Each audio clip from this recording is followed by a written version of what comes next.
Hello everyone, welcome back to my channel.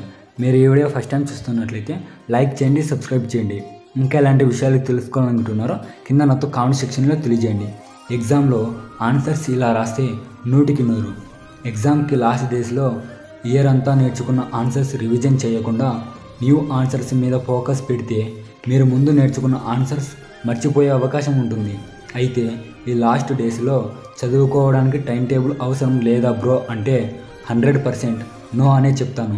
ఎందుకంటే year మొత్తం follow అవ్వని టైం టేబుల్ ఈ 10 డేస్లో ఎలా వర్క్ అవుతుంది?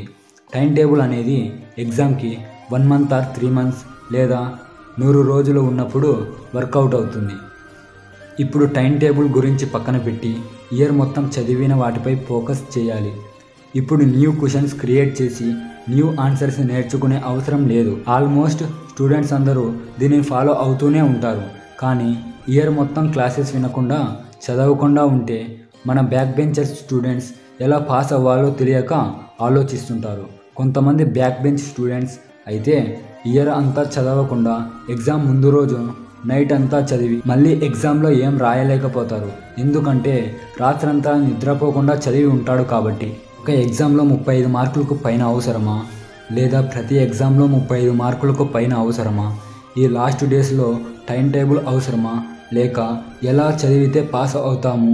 లేదా హై స్కోర్ ఎంత వస్తుందో తెలుసుకోవడం ఇంపార్టెంటా? లేకుంటే ఆన్సర్స్ రాయడం ఇంపార్టెంటా? లేక ఆన్సర్స్ ఎలా రాయాలో తెలుసుకోవడం ఇంపార్టెంటా? 100% ఎగ్జామ్లో ఎలా రాయాలో తెలుసుకొని రాయడమే ఇంపార్టెంట్. మీకు ఈ వీడియో నచ్చినట్లయితే లైక్ చేయండి, సబ్స్క్రైబ్ చేయండి.